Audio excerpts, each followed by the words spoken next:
വിദേശകാര്യമന്ത്രി എസ് ജയശങ്കർ ചൈനയോട് ചോദിച്ചു. നിങ്ങളുടെ വീടിന്റെ പേര് ഞാൻ മാറ്റിയാൽ ആ വീട് എന്റേതാകുമോ? പുതിയ പേരിട്ടാലും യാഥാർത്ഥ്യം മറ്റൊന്നാകില്ല. അതാണിപ്പോൾ ചൈന ചെയ്തുകൊണ്ടിരിക്കുന്നത്.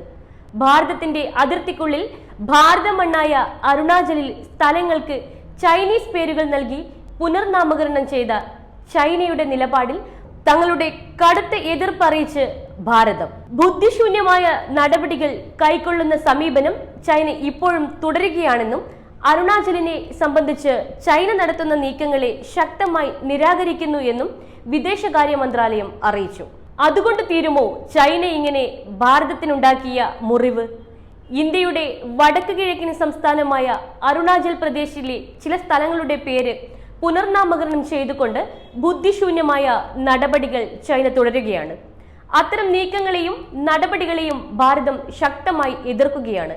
ഇന്ത്യയുടെ അവിഭാജ്യ ഭാഗമാണ് അരുണാചൽ പ്രദേശ്. മറ്റൊരാൾക്കും അന്യാധീനപ്പെടുത്താൻ സാധ്യമല്ലാത്ത മേഖല.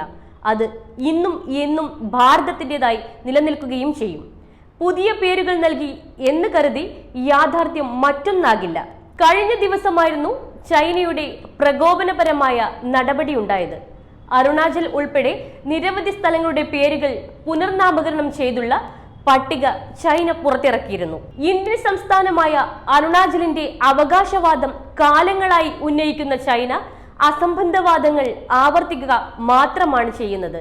പലതവണ ചൈനയ്ക്ക് ഇങ്ങനെ അരുണാചലിൽ കയറി ഇടപെടുന്നതിൽ ഇന്ത്യ ചുട്ട മറുപടി നൽകിയിരുന്നു.